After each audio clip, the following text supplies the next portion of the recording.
Welcome to the Creative Push, an intimate and diverse artist interview series. I'm Sherry O'Neill, a photographer, artist, writer, and educator. Here, artists and makers of all kinds share tips, advice, knowledge, and inspiration that you can learn from each week. This series is a part of the Learn and Create platform to help artists further their education in creativity, art, and business.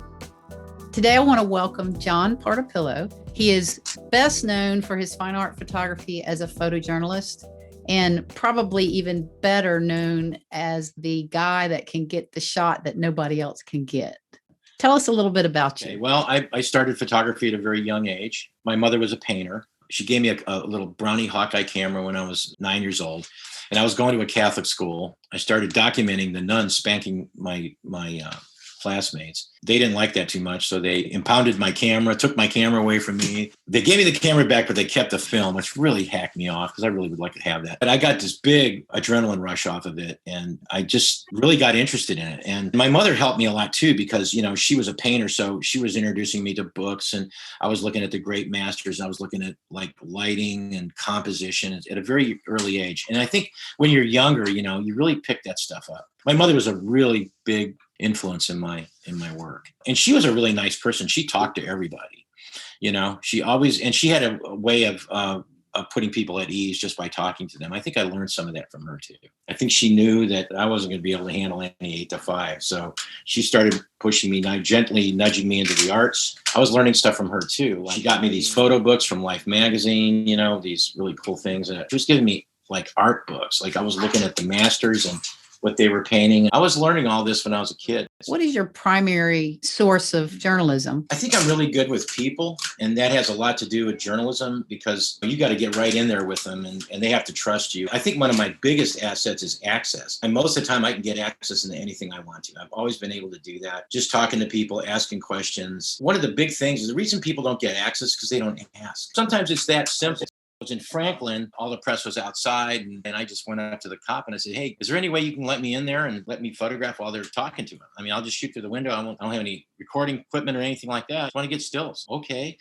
And everybody went nuts. Like, how the hell did you get in there? You know, it's like, I asked. A lot of times it's just asking the right people, or just asking. The other part of it is never ask permission, just beg forgiveness. That works. I think a lot of it has to do with trust and knowing people and just trying to get to know them. People always tell me that they trust me. When I'm talking to somebody, if you listen to us talk, it sounds like I knew this person for 20 years. So I think that has a lot to do with it too. After the bombing, I wanted to get in on 2nd Avenue. So I called the police and I said, can I get in there? And they said, well, the Tennessean, they're actually going to be in there and they're going to be sharing photos. I said, well, that's great, except I don't want their photos. I want mine. I'm trying to take a different perspective on this. I made a good case. And the next day they let me come in and shoot by myself with a police escort. Just saying, well, it's fine. That's nice, but that's not what I'm going for. I'm going for a different story than the Tennessean's going to be able to provide for me. There's no reason why if a police officer can just come with me and I know exactly what I want to do. I told them, which was the truth. I said, not only am I doing a story on this, but I'm also doing a story on artists down there that had paintings on the walls and those things got obliterated. I'm trying to find some pictures of that.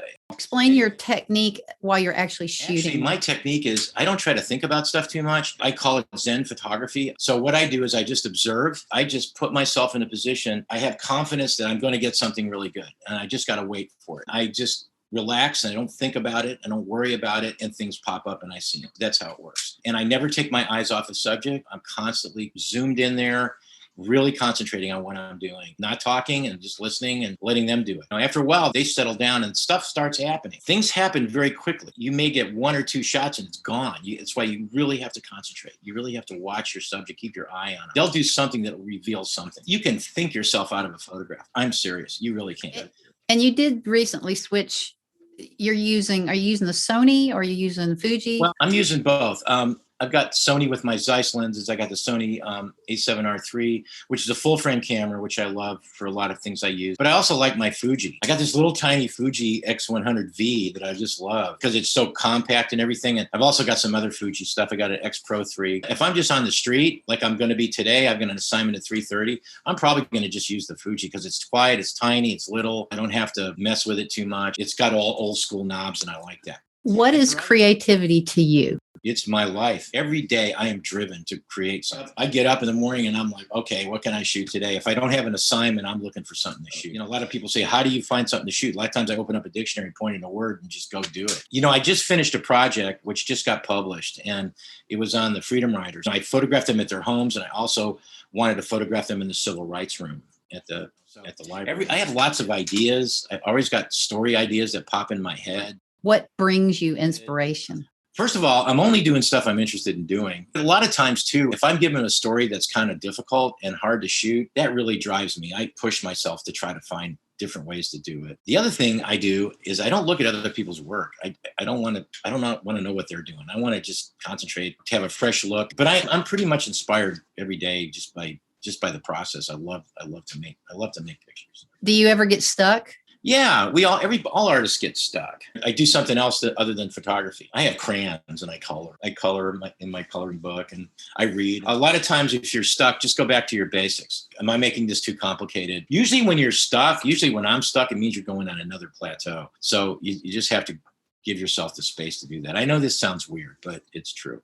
And also, we're artists, and what we do is art. So instead of concentrating on the work, just concentrating on being an artist. I read this book called Wired to Create, and the first thing it says is that artists have messy minds. And it's true. That's part of the creative process. You may start to do something that you're working on. When you shoot that, you go like, that's not really what I want. And other things come to mind, and you see other things when you're there. And we start on something, and then you're not thinking, it just sort of happens. And I think it's a lot to it has to do too is like how you grew up, what your values are, and what affects you as a person. You always hear about being objective, and I think any of us are objective. I think we're subjective because of the way we grew up and stuff like that. So as a journalist, instead of trying to be objective, I just try to be fair, because my subjectivity is going to come through in my work, and just is.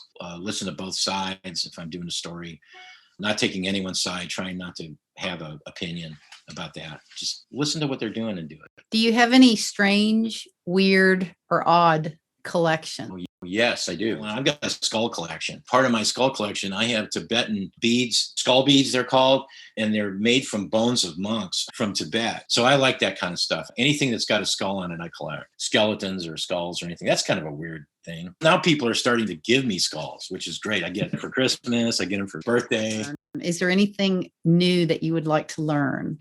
Oh, wow. I'm learning every day. I had a teacher tell me one time, one of my mentors told me that photography takes 2 lifetimes. You're constantly learning. So I'm always trying to learn new lighting techniques. I'm always looking at different ways to do things, approach things. It's not what I'm looking at, it's how I feel about it. And my feelings are making that shot work. Compelling moments that are going on, all that comes into play. And it all comes into play like that. I've been working with Tennessee Lookout. I actually came up with a story idea for the Freedom Riders, and they ran with it. Is there anything else you'd like to share with us? Any new projects?